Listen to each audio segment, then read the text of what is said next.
뭐 때문에 이러는 아무도 날 이해 못해. 단 한 분만이라도 행복하고 싶은데 왜 나과 지주는 행복할 수가 없어? 안녕하세요, 마스타입니다. 솔직하게 이번 영상 가감없이 말하겠습니다.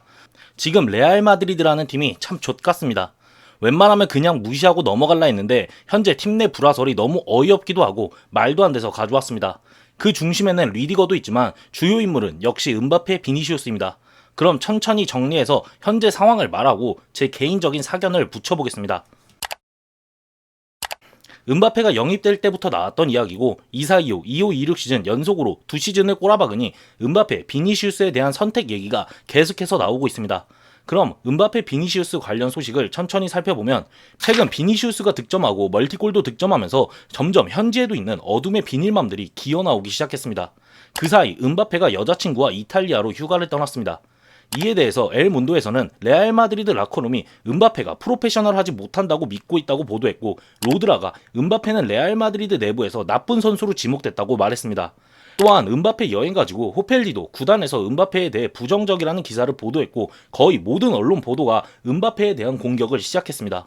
여기에 SNS에 음바페의 팀 퇴단 요구 청원이 21만 7천 명 이상의 팬들이 참여했다는 병신같은 트위터발 게시물이 떠돌기 시작했고 이는 조작된 것으로 밝혀졌습니다.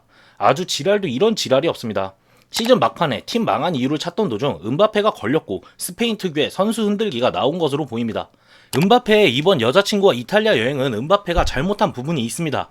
시즌이 꼬라박은 상황에서 굳이 여행을 떠날 필요는 없었습니다. 하지만 분명 음바페가 잘못한 부분이 있지만 그거에 대한 스페인 언론의 공격이 정도를 넘어섰습니다.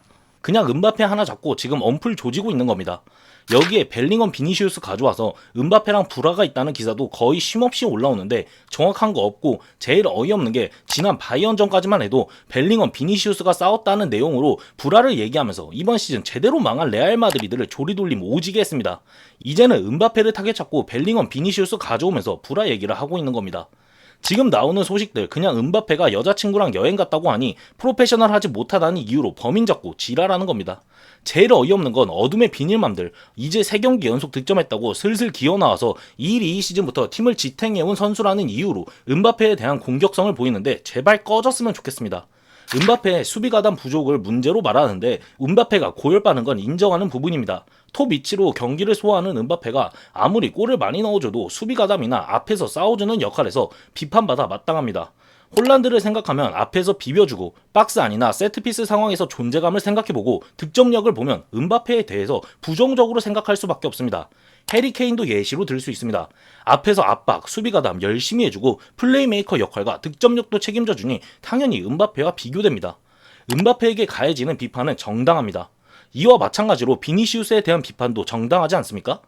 고열만 빨면서 측면에 박혀있는 건 비니시우스도 마찬가지인데 지금 잘하고 있는 올릿을 생각하면 음바페와 똑같은 이유로 비니시우스도 까여야 하고 고열 빨 거면 올릿의 야말 같은 공격력을 보여야 하는데 그 정도도 못 보여주니 당연히 비판받아 마땅합니다. 수비 가담 안 하면서 고열 빠는 건 비니시우스, 음바페 둘 다 동일하게 까여야 하는 부분입니다. 그런데 지금 범인 찾기에서 왜 음바페가 지목당하는지 이해를 할 수 없습니다. 누가 봐도 근 2년 가까이 꼬라박다가 몇 경기 잘해서 기세등등한 그 새끼가 음바페보다 더 범인 같은데 말입니다. 그리고 레알 마드리드 구단에서 음바페 가지고 뭐라고 할 수 있는 입장이 아닙니다. 누가 봐도 이번 시즌 바르셀로나와 라리가 우승 경쟁을 이어갈 수 있었던 이유는 음바페 때문입니다. 구단 의료진의 말도 안 되는 실수로 음바페는 부상을 안고 뛰면서 8경기 연속 득점도 하고 포스카스 이후 라리가 역대 최소 경기 44골을 기록하기도 했습니다. 전반기 레알 마드리드가 1위를 달릴 수 있었던 이유는 음바페 때문입니다. 솔직히 레알 마드리드 구단이 이번 시즌 음바페에게 고맙다고 해야 합니다. 부상 관련 이슈가 있었음에도 음바페는 조용히 넘어갔고 부상을 안고도 팀 내 최다 득점자로 레알 마드리드가 전반기 성적을 유지할 수 있게 챔피언스리그 리그 페이지를 뚫을 수 있게 활약했습니다. 그동안 비니시우스 잘했나요? 이번 시즌 첫 번째 엘크 비니시우스 잘했습니다. 인정합니다. 그리고 버로 오질나게 타다가 알론소랑 불화설 내고 결국 알론소가 경질당했습니다. 음바페 여행에 대해서 프로페셔널하지 못하고 까는데 비니시우스는 그렇게 프로페셔널하셔서 팀 감독이랑 불화설을 일으킵니까? 제가 지금까지 말하는 걸 보면 느끼셨을 거라 생각합니다. 음바페, 비니시우스 선택하라고 하면 저는 당연히 음바페입니다. 비니시우스가 2-1-2 시즌부터 팀을 암흑기에서 황금기로 바꾼 선수라는 것은 인정합니다. 21-22 시즌 비벤듀오로서 미쳤었고 22-23 시즌은 사실상 혼자서 팀을 캐리했습니다. 23-24 시즌은 전반기 벨링엄이 미쳤지만 누가 뭐라 해도 부상에서 돌아와서 팀 주축으로 챔스 우승에서는 비니시우스가 캐리했습니다. 실력적으로 비니시우스를 의심하진 않습니다. 하지만 이제는 그 실력이 아닙니다. 실력이 떨어졌다고는 생각하지 않지만 이젠 상대 선수들이 비니시우스에 대해 어떻게 대처해야 하는지 모두들 알고 있습니다. 비니시우스는 경기 중 상대 선수를 도발하고 뚫을 때까지 꼬라박습니다.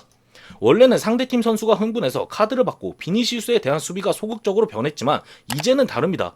오히려 비니시우스 혼자 흥분하고 계속 꼬라박기만 하고 있습니다. 그렇게 자존심 때문에 뚫을 때까지 꼬라박으면서 마지막 패스 내지 슈팅은 족같이 차놓고 팀원들한테 지랄하고 있습니다. 예전 비니시우스였다면 당연히 비니시우스를 선택합니다. 근데 비니시우스가 근 2년간 보여준 모습을 생각해 보십시오. 꼬라박 하다가 몇 경기 잘해서 입 털다가 또 꼬라박 시기가 이어지고 이거를 반복하고 있습니다. 거기에 무리한 죽음 요구에 이어서 페레즈의 보호 아래 지 마음대로 날뛰고 있습니다. 에스파뇰전 보셨다면 아실 거라 생각합니다. 만약 못 보신 분들은 제가 올린 짤리브 영상 한번 보시길 추천합니다. 결국 비니시우스가 멀티골을 넣을 수 있었던 거는 곤살로가 투입되면서, 즉 센터포워드가 있어주면서 비니시우스가 득점할 수 있었습니다. 과거 벤제마가 있을 때가 떠올랐습니다. 근데 솔직하게 음바페가 비니시우스 자리에 있고 센터포워드 있었으면 음바페가 비니시우스만큼 못할까요? 이미 음바페는 오랜 기간 프랑스 국대에서 증명해왔습니다. 올리비에 지루와 함께 말이죠. 비니시우스가 에스파뇰전에 한 거 음바페도 할 수 있는 겁니다.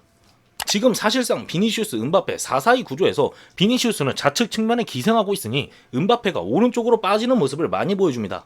음바페는 오른발잡이이기에 슈팅각이 애매한 상황에서 오른쪽에서 슈팅하는 장면을 많이 보여주고 있습니다. 그럼에도 결국 득점하고 지금의 골 기록을 보여주고 있습니다. 즉 음바페는 본인이 가장 뛰어난 활약을 보여줄 수 있는 위치가 아닌 곳에서도 득점력을 보여줬습니다. 반면 비니시우스는 어떤가요? 2시즌 동안 본인이 가장 잘할 수 있는 포지션에만 박혀 있었습니다. 스탯이라는 지표뿐만 아니라 드리블을 통한 메이킹이라도 뛰어났으면 지금 비니시우스의 평가가 이렇진 않을 겁니다. 다시 한번 말하지만 2년째 꼬라박고 있습니다. 수비 고열은 비니시우스, 음바페 둘 모두의 공통된 문제입니다. 수비 고열을 빨 수 있는 선수는 레알 마드리드에서는 호날두, 바르셀로나에서는 메시 빼고 없습니다. 그렇기 때문에 베일이 서서히 수비 유기하면서 주전에서 멀어졌고 아가리 털기와 부상으로 완전히 적폐가 되어버린 것입니다. 지금 비니시우스의 모습이 베일과 어느 정도 겹쳐집니다. 솔직하게 말해서 과거 15-16 시즌부터 17-18 시즌까지 레알 마드리드가 챔피언스 리그 3연패를 했을 때 비니시우스가 주전으로 들어갈 수 있냐고 하면 과거 비니시우스라면 가능하겠지만 지금 비니시우스라면 불가능합니다. 반면 음바페는 지금도 가능하다고 생각합니다. 저는 음바페, 비니시우스 선택하라고 하면 당연히 음바페입니다. 재계약 협상이 중단됐다는 소식이 있지만 어쨌든 비니시우스 계약 기간은 내년 여름까지고 계속 봐야 합니다. 그리고 페레즈가 비니시우스를 놓칠까 생각하면 베일이 떠오르며 무조건 잡을 거라 생각합니다. 그러니 답답합니다. 이제 엔드릭까지 복귀하면 4-3-3 구조로 변할 수도 있습니다. 문제는 엔드릭도 수비를 유기하는 선수라는 겁니다. 비니시우스, 음바페, 엔드릭, 공격력은 무섭겠죠. 그런 만큼 수비는 미친듯이 약해질 겁니다. 봄프렐레식 축구가 다가오고 있습니다. 벨링엄, 발베르데는 계속 갈리겠죠. 벨링엄은 이미 부상이 터졌고 솔직히 발베르데는 언제 터져도 안 이상합니다. 비니시우스가 절대 떠날 것 같지 않은 상황, 다음 시즌도 병신 같겠구나라는 생각이 계속되고 개선될 것 같지 않으니 너무 답답합니다. 솔직히 미래가 어떨지 저도 모르겠습니다. 이러고 또 잘하면 할 말 없긴 합니다만 지금 상황만 봤을 때는 비니시우스는 꺼져야 합니다. 저를 비니시우스 까라고 생각할 수 있겠지만 저 누구보다 비니시우스 좋아했습니다. 지금 비니시우스에 대한 부정적인 평가는 비니시우스 본인이 만든 겁니다. 저는 변화가 필요하다고 생각합니다. 그리고 그 변화에서 비니시우스는 없어야 한다고 생각합니다. 비니시우스는 본인 중심으로 여태까지 플레이해왔고 레알 마드리드는 실패했습니다. 그럼 이제 어떻게 해야 할지 모두가 안다고 생각합니다. 저는 이전 영상에서 리디거 브라는 라센시오와 아르벨로아가 불화가 있을 때 터진 사건이라고 생각했습니다. 그런데 지금 나오고 있는 기사를 보면 리디거가 카레라스 뺨을 때렸고 라커룸 내 긴장감이 돌았다고 합니다. 포르테가나 기사에서는 뺨을 때렸다는 내용이 나오진 않지만 4월 중 라커룸 내 동료들과 격렬히 다퉜다고 밝혔습니다. 참 이 새끼도 지랄입니다. 저 진짜 좋아하는 선수입니다. 근데 이 지랄 계속되면 재계약하지 말고 리디거도 나가야 합니다. 원래도 뺨 때리는 게 익숙한 놈이라고 말하면 애초에 뺨 때리는 게 정상 범주가 아니기 때문에 진짜 미친놈입니다. 팀이 2년 연속 무관으로 망하니 선수도 미친 것 같습니다. 물론 진실 여부는 모르는 거지만 리디거가 평소에도 보여줬던 뺨 때리는 행실을 보면 카레라스 뺨알이 갈겼다는 기사에 신빙성을 갖게 됩니다. 리디거도 그냥 꺼졌으면 좋겠습니다. 제 개인 사견을 정리하자면 이렇습니다. 비니시우스 꺼져야 합니다. 리디거 꺼져야 합니다. 팀 내 대대적인 보강이 필요합니다. 근데 이루어지지 않을 것 같습니다. 어쨌든 최종 결정자가 페레즈고 페레즈가 선수단에 문제가 없다고 밝힌 만큼 이 팀은 다음 시즌도 비슷할 거라 예측됩니다. 개같은 기사만 나오고 있습니다. 짜증만 나네요. 이번 영상은 여기서 마치겠습니다. 좋은 하루 보내시길 바랍니다. 바모스 마드리드!